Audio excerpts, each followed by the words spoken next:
Hello everyone. So we are Leo Club of Moran Elite. Leo Club of Moran Elite is the youth wing of Lions Club of Moran. Lions Club of Moran got chartered 43 years back, and we got chartered last year. This is our first anniversary, and this would be our very second year.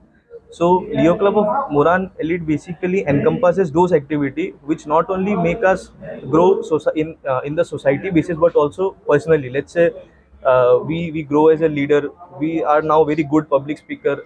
We are now very knowledgeable. We have a very I would say good line of connections because we go through many meetings all over Northeast.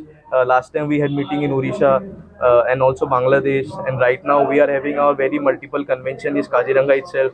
So I would request every youth in Moran in every young age from 18 years to 30 years to join Leo Club of Moran Elite and to showcase their talent, whatever they have and whatever they can. So also we can also learn from them, and they can also learn from all the esteemed members or all the esteemed Lion members of the club. Thank you.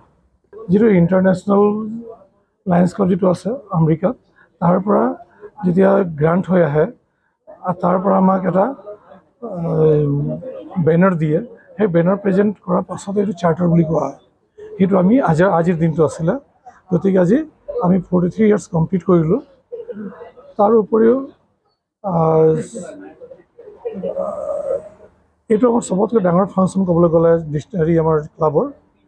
আজি আমাৰ chief guest দুটা কাৰ্যসূচী আছিলে। প্ৰথম আছিলে BOD meeting আছিলে, board of directors.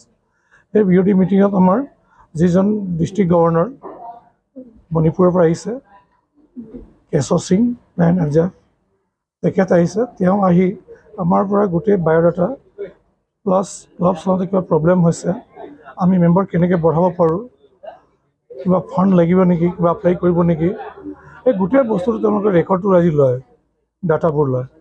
Data লৈ মেলি আমাক উৎসাহিত কৰিবৰ কাৰণে তেওঁলোকে প্ৰত্যেক যিজন ডিষ্ট্ৰিক্ট গভৰ্ণৰ হয় তেওঁ এবছৰৰ কাৰণে এটা এম লয়।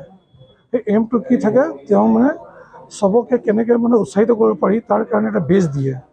সেইটো আজি ক্লাবৰ সকলোকে আজি তেওঁ বেজ প্ৰদান কৰিলে, আৰু তাত তেওঁৰ মটো থাকে, উদ্দেশ্য যেনেকৈ ছাৰ্ভ উইথ পেশ্যন কম্পেশ্যন, এইবাৰ মানে মটো আমাৰ শ্লোগানটো।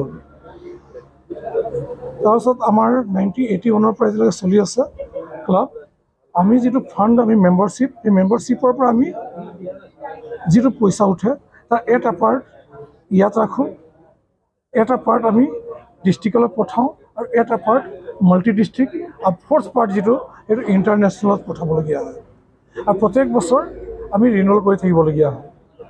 তাৰ উপৰিও আমি বাহিৰত চান্দা এক পইচা নতুলোঁ, নিজৰ পইচা যিটো ফাণ্ডিং, যেনেকৈ আজিলৈকে লাইন জ্যোতি মেগাজিন এখন দেখিলে আপোনালোকে, সেই লাইন জ্যোতি মেগাজিনটোত চাব আৰ্টিকেল কম আছে, এডভাৰটাইজমেণ্ট বেছি আছে।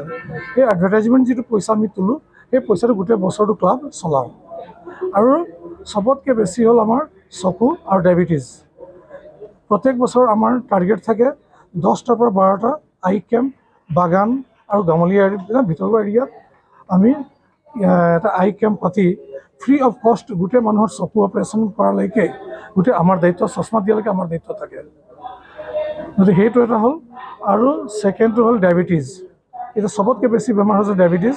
আমি ডিটেকশ্যন কেম্প এটা পাতোঁ, তাত মানুহক এডভাইচ দিওঁ, আৰু প্ৰয়োজন হ'লে আমি ডক্টৰ বা দৰৱ চৰৱ হ'লে যোগাৰ দিওঁ। আপুনি নৰ্থ ইষ্ট ফুৰিম বুলি ভাবিছে নেকি? আপুনি নৰ্থ ইষ্ট ক'ত কেনেকৈ ফুৰিম বুলি যদি ভাবি আছে, তেতিয়াহ'লে এতিয়াৰ পৰা আৰু চিন্তা নাই। আপনি গাড়ী আছে। আপনি গাড়ী এটা নিৰ্ভৰযোগ্য টেক্সি সেৱা প্ৰতিষ্ঠান, য'ত দক্ষ টুৰ গাইডছ লৈ আপুনি ঘূৰিব পাৰিব, আৰু লগতে আপুনি ডমেষ্টিক বা ইণ্টাৰনেশ্যনেল পেকেজেছ আৰু ফ্লাইট, বাছ, ৰেলৱে বা হোটেল বুকিঙৰো সুবিধা পাব। সবিশেষ জানিবলৈ আৰু সেৱা গ্ৰহণ কৰিবলৈ www.apnigari.com এতিয়াই লগ ইন কৰক, অথবা স্ক্ৰীণত দিয়া নম্বৰত যোগাযোগ কৰক।